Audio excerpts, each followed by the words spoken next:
নমস্কার। আগামী 10ই মে মানে বাংলার 27শে বৈশাখ আমাদের অক্ষয় তৃতীয়া। অক্ষয় কথার অর্থ হচ্ছে যা কখনো ক্ষয় হয় না। তৃতীয়া মানে হচ্ছে তৃতীয় তিথি। এই অক্ষয় তৃতীয়ার দিনটি খুব শুভ। এই দিনেই কিন্তু বেদব্যাসের সঙ্গে আমাদের গণেশজি মহাভারত লিখেছিলেন। এই দিনই গঙ্গার আগমন হয়েছিল। এই দিনই মা অন্নপূর্ণার জন্মদিন এবং এই দিনই কিন্তু পরশুরামের জন্মদিন। এবং সবচেয়ে ভালো খবর হচ্ছে যে এই দিনই কিন্তু চারধাম খুলে যায়। তাই অক্ষয় তৃতীয়ার দিন আপনি আপনার ইষ্টদেবতার পুজো করুন।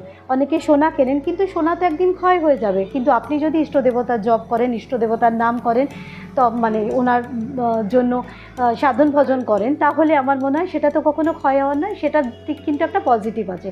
তাহলে সেই ক্ষেত্রে আপনি যদি সারাদিন ইষ্টের জপ করেন, সাধনা করেন, তাহলে তা কিন্তু আপনার জন্য অনেক পুণ্যের কাজ হবে এবং এই দিনই কিন্তু আপনি অনেক দান ধ্যান করতে পারেন। ভালো থাকুন, সুস্থ থাকুন। রাধে রাধে।